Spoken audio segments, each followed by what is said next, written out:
السلام عليكم ورحمة الله وبركاته. النهاردة إن شاء الله هنتكلم عن الخليفة الثاني للمسلمين.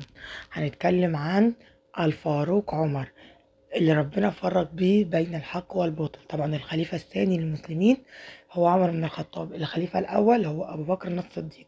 أبو بكر الصديق أول من أسلم من الرجال. الفاروق عمر كان من العشرة المبشرين بالجنة. تمام. ايه سبب اسلام عمر بن الخطاب؟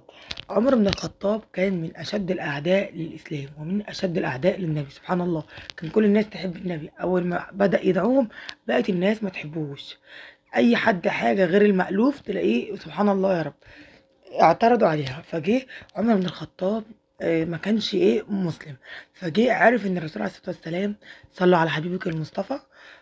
فعرف آه، ان هو بياخد فين في دار الارقم من ابي الارقم. طبعا اول مدرسه لتعليم مبادئ الدين الاسلامي كانت دار الارقم من ابي الارقم. فعرف وراح، قال رايح لمين؟ للنبي.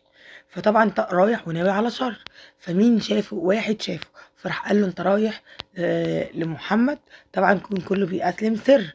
فالراجل مش اعلن اسلامه كده.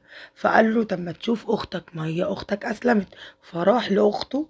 فراح لما راح صفعها على وجهها لما عرف ان هي اسلمت. وقال لها وريني، عايز يشوف القرآن. قالت له لا. قال لها وريهوني. قالت له خلاص اتوضى. قال لها اتوضى عشان امسكه. قالت له ايوه. قام جاي متوضى. كان بيقرا سورة ايه؟ آيات من سورة طه. طه ما أنزلنا عليك القرآن لتشقى إلا تذكرة لمن يخشى. سبحان الله، أراها الإيمان دخل قلبه. ولأن عمر بن الخطاب كان شاطر جدا في الفصاحة والبلاغة، فعرف إن الكلام مش كلام بشر، ده كلام من عند المولى عز وجل. فدخل على طول الإيمان في قلبه. وراح قايل إيه؟ قال أتفر قريش من هذا؟ وقام رايح على طول عند النبي. طبعا الراجل اللي قال اللي عمر بن الخطاب ان اخته هي اللي اسلمت، راح على طول للنبي وراح يحذره ان عمر بن الخطاب جاي ناوي على شر. فلقى مين بيخبط؟ عمر بن الخطاب. فقال له يا رسول الله ده جاي وناوي على شر. راح الرسول عليه الصلاه والسلام فاتح لعمر بن الخطاب وقام ماسكه من ايه؟ من هدومه كده من عند رقبته. وراح قايل له ايه؟ الم يأن الاوان يا ابن الخطاب ان تتوب؟ راح جه عمر بن الخطاب نطق الشهادة وراح قايل أشهد أن لا إله إلا الله وأشهد أن محمدا رسول الله.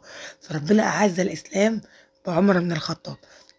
فراح في وقتها كان كل الناس بتسلم سر. راح عمر بن الخطاب سائل الرسول قال لي يا رسول الله ألسنا على حق؟ قال بلى.